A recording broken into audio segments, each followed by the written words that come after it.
everyone, City Saddleman here with another exciting edition of the home game, and I'm excited about this one.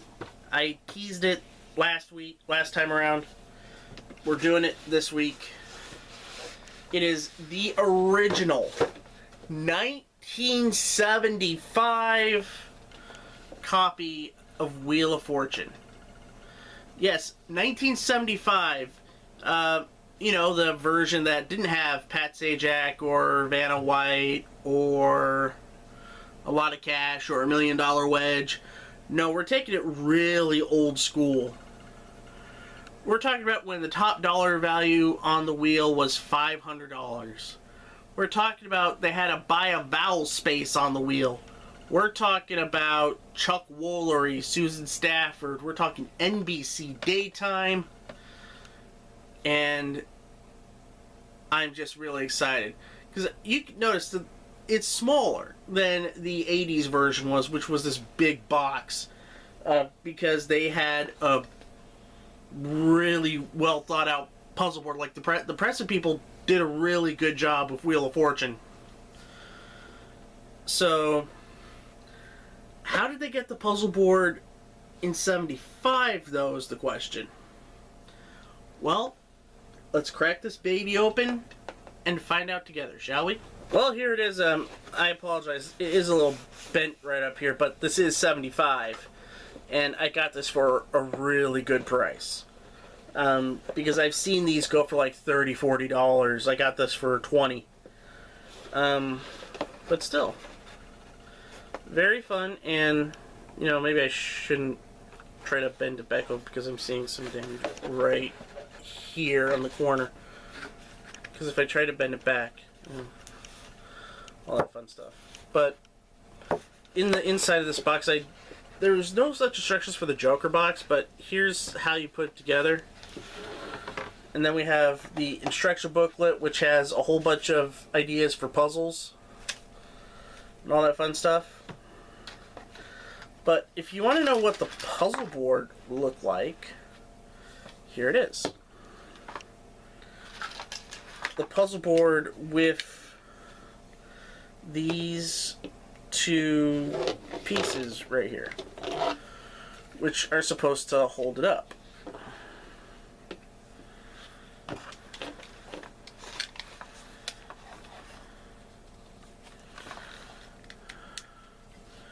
And that would go that way.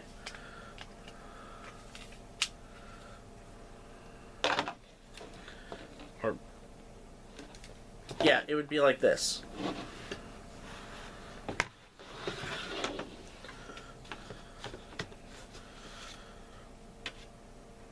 And then we have the holder for all of the letters right here. This is where you would put all your letters, and it would go behind. Now, the main thing about this is, now if you wanted to do your letters, what you would do at the back of it, you see the letters like this? See the T? And in the letter, if you wanted to put a T somewhere, you would go like that. Like, if I was gonna make a puzzle, and what the good thing about the 70s version is you can make your own puzzles. Like, I just have two written right here. Actually, I found another T, so we'll just make it toot. I don't know if you could see that, but there it goes. And the way that you would see it in the back is you would flip them around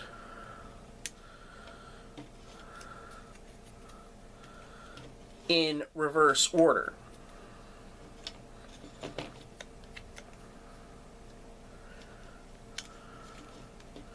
Now, I'm using a palindrome, well, toot.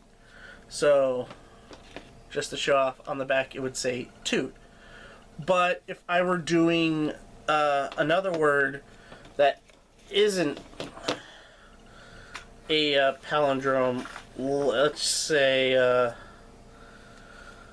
we'll say heat.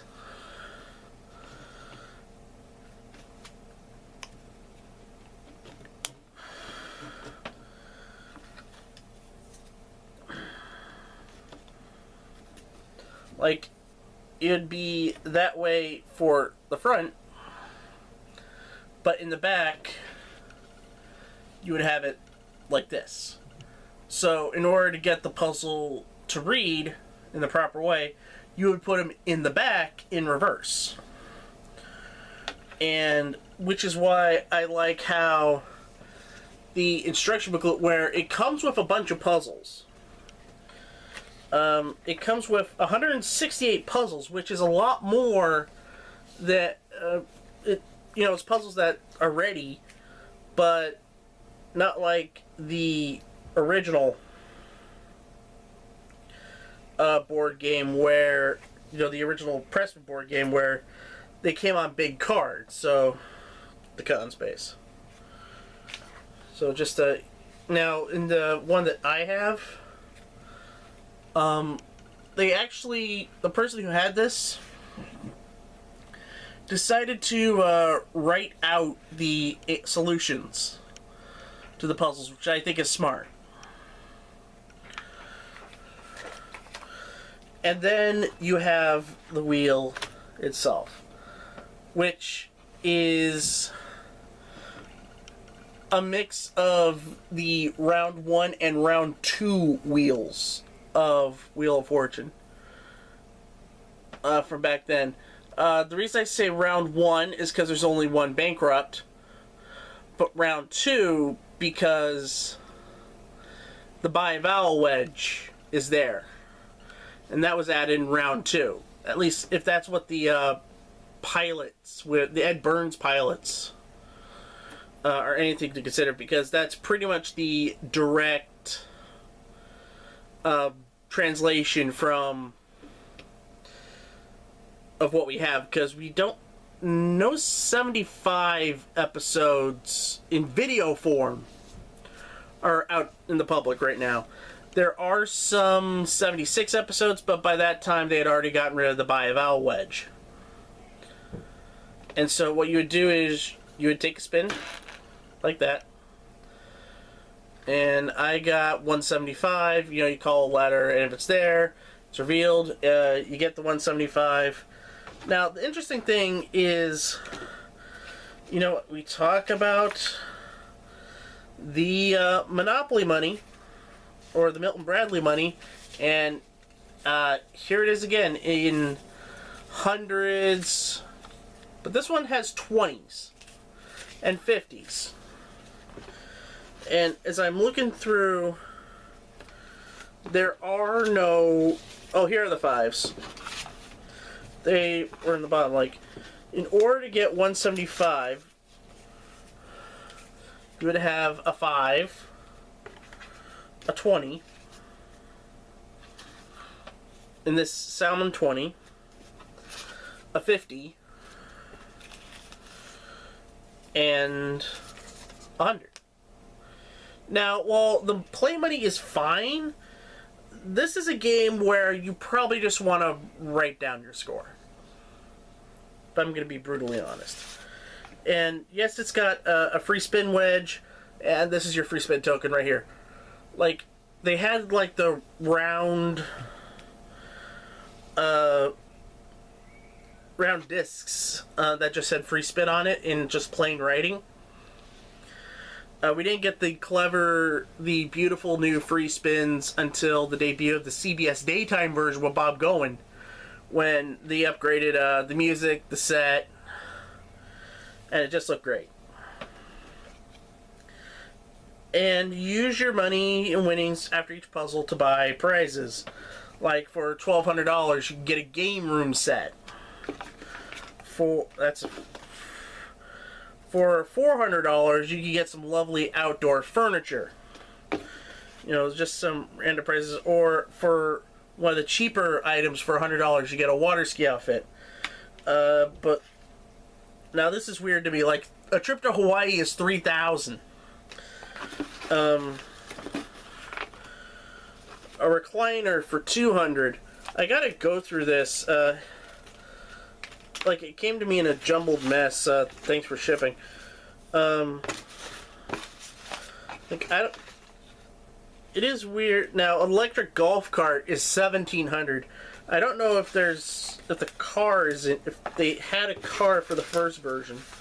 But they did kind of get away from the prices. There's the game room set again for $1,200.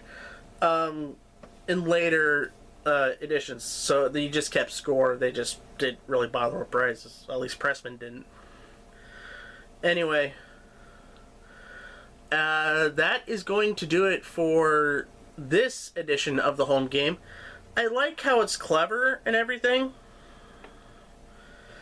And I appreciate the use of the puzzle of this version of the puzzle where you could actually make your own puzzles. And I think that's very innovative and very clever. And there is something I also want to talk about quickly, and that is the recycling of games. I know that the use of this old version of Wheel of Fortune was made to also be used as the definition home game in Canada. But instead of a booklet like this, you get like over 2,000 some odd puns and definitions. You just wouldn't have a wheel. But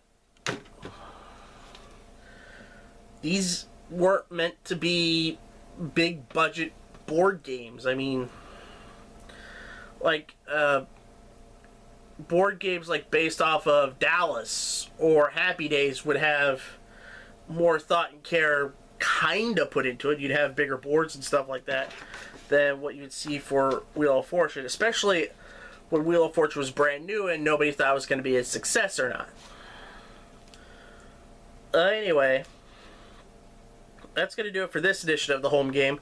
Just thought I'd bring that up. And this is fun. It's nice to go back to actually doing actual board games and spinning a wheel like I want to and hurting myself in the process. But once again, I'd like to thank everybody for watching. If you enjoyed this video, give it a thumbs up or a like.